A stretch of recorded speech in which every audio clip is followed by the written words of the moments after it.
So I think it's going to be very helpful to go back and revisit the transformations, take some good notes, look at the transformations both geometrically and symbolically. So what do I mean by symbolically? For example, starting from y equals f of x, this is symbolically, like written in symbols or notation. So y equals f of x plus 10 is a shift up by 10 units. It's a vertical transformation. And y equals f of x plus 10 is a shift to the left by 10 units, which is a horizontal transformation. Here's your interactive question. Based on how notation is written, based on how things look symbolically, how can you tell which transformations are vertical and which transformations are horizontal? What's the tell? Okay, we are going to now talk about combining vertical and horizontal transformations. If you have to do both a vertical and a horizontal transformation, you should do the horizontal transformation first. Why is that? Well, it's because vertical transformations are easier than horizontal transformations. So let's think very practically about this. Would you rather do the easy thing and than the hard thing after, or the hard thing than the easy thing? Well, if you really think about it here, you want to do the harder thing first. Because you should do the harder thing first, the horizontal transformation, which is harder. Because you have to take that new picture and then on top of that do an easier task after. So you're going to take a modified picture, not the original picture, right? So you've done the harder task, so you have a new picture. In the modified or the new picture, you're going to have to do another task, and it might as well be an easy task on the modified picture. The other way around, if you do the easier task first, you do the easy thing, the vertical transformation. You have this modified picture, you have this new picture, and then you have to do the harder task on the new picture, on an already modified picture. That actually is more to think about. So let's think about this real carefully. Let's put this to an example. What is the recommended order for taking y equals f of x and getting the graph of y equals f of x plus 4, then close parentheses, then plus 6? We should take care of the harder task first. So take care of... Ooh, this is incorrect. Sorry about that. Let's fix this here. Okay, so this should be... sorry, this is not describing the task yet. Let me move this. This is just mentioning what's going on. There is a shift up by 6 units. There's a shift to the left by 4 units. So the thing to do is the harder task. Do the horizontal transformation, shift to the left by 4 first, and then that means you're going to have y equals f of x plus 4. Take that, and then now take that new picture and then shift that up by 6 units to get y equals f of x plus 4, then plus 6. So let's take a look at another example. How do you get y equals 2 times f of x minus 3, then plus 5, from y equals f of x? Well, start with the original. Start with whatever the graph of your function is. Start with f of x. And then take care of the harder thing. Take care of the horizontal transformation, the shift to the right by 3 units. And then you'll have y equals f of x minus 3. Then you take that, and then follow order of operations. Do the times before the plus. Actually, it's kind of funny. Let me take a step back and just mention, even focusing on what's inside the parentheses, the horizontal transformation first, that's in parentheses, so it kind of fits the order of operations real nicely as well, luckily.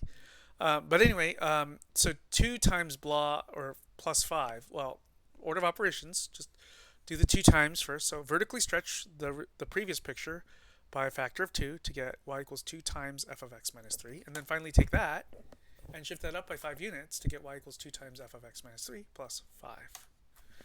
So let's actually apply this, like just to a single point. So let's just say we don't have the whole picture. Okay, there's some mystery function f. But we were told that the point 4 comma 10, that this is a point on the graph. Then we should know about a point on this modified graph. So it's the same thing over here. So if you know the point 410, then on the original picture, then what point do we know of on the new picture? Let's follow the transformations, the ones that are above, in the order that they're mentioned, and track what happens to the point 4 comma 10. So the first thing to do is we need to shift to the right by 3 units. Right, so we start with the point 4 comma 10 on the original functions graph. And then if you shift to the right by 3 units, so on the graph of y equals f of x minus 3, a shift to the right should be a plus 3 only to the x coordinate. Don't add 3 to both the x and the y coordinate. That would be a mistake. That would be shifting to the right and up. But think about it. X is the horizontal coordinate.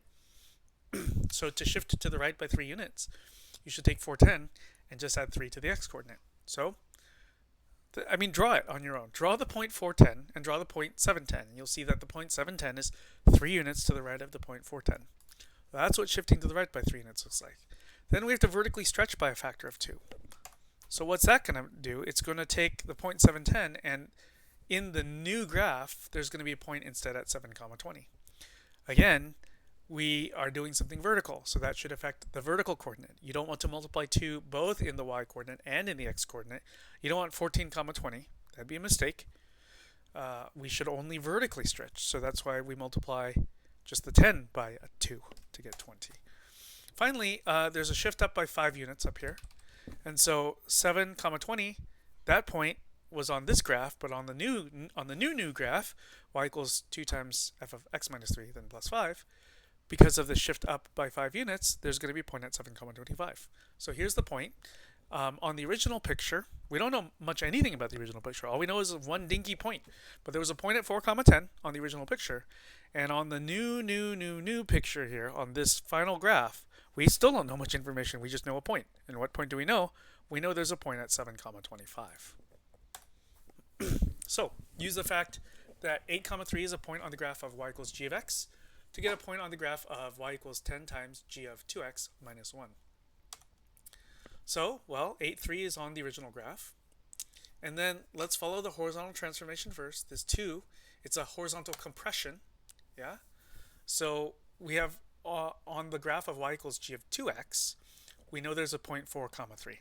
Again, horizontal compression, so we need to just affect the horizontal coordinate, just the x coordinate, which we divide by 2. Do not divide the y coordinate by 2. And it's not just because 3 is odd. It's 3 divided by 2 is a thing. It's just 3 halves, or 1.5. But we're not doing that because we're doing just a horizontal compression, not a horizontal and vertical compression. Then the 10, so that's a vertical stretch by a factor of 10.